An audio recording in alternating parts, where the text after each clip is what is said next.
Saudi अरब में मजलिस पाकिस्तान की जानिब से तकरीब का इनेकाद किया गया, जिसके मेहमानान खसूसी सैयद तज़्ज़शान अख्तर और डॉक्टर हबीबुर्रहमान थे। तकरीब से सैयद तज़्ज़शान अख्तर और डॉक्टर हबीबुर्रहमान का कहना था कि इस्लाम अमन और सलामती का दीन है, इसलिए जरूरी है कि हम इज्तिमाई तौर पर इस्लामी तालीमात पर अमल करके अल्लाह और इसके रसूल के अहकामात के मुताबिक मुआशरती समाजी फलाह और बहबूद को फरोग दें। मजलिस पाकिस्तान के सदर राना अब्दुल रऊफ का कहना था कि रसूल करीम सल्लल्लाहु अलैहि वसल्लम ने मुसलमानों को इखलाकियात का दर्स दिया है और बाहमी एहसार और एहतराम के जरिए बेहतर मुआशरे की तश्कील देने का हुक्म दिया है। तकरीब से राना उमर फारूक, मियां हामिद, राशिद मनहास और दीगर का कहना था कि दुनिया और आखिरत में कामयाबी के लिए जरूरी है कि नबी अकरम सल्लल्लाहु अलैहि वसल्लम की उस्वा हुस्ना पर अमल पैरा हुआ जाए।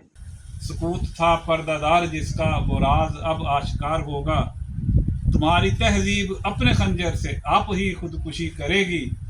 जो शाखे नाजुक पे आशियाना बनेगा ना पायदार होगा। इस्लाम हासिल किया, बहुत कुछ सीखा डॉक्टर साहब से, और उन्होंने एक हमें फूड ऑफ थॉट जो दी है कि ये एक चीज़ जिसको हम एक इसमें इग्नोर हो रही है। सबकन तर्जमे के साथ पढ़ाया जाएगा।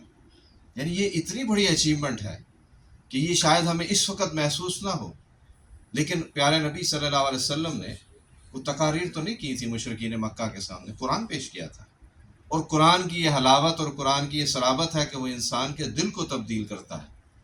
तो इसलिए अगर आने वाली नस्लें हमारी इस कुरान के जेवर से आरास्ता हो जाएं, इसके मायने और मफहूम से आगाह हो जाएं, तो यकीनी तौर पर हमारा माशरा उसी मकसद की तरफ आगे बढ़ने के अंदर बड़ा तेज़ी से बढ़ सकता है कि जिस मकसद के लिए पाकिस्तान हासिल किया गया है।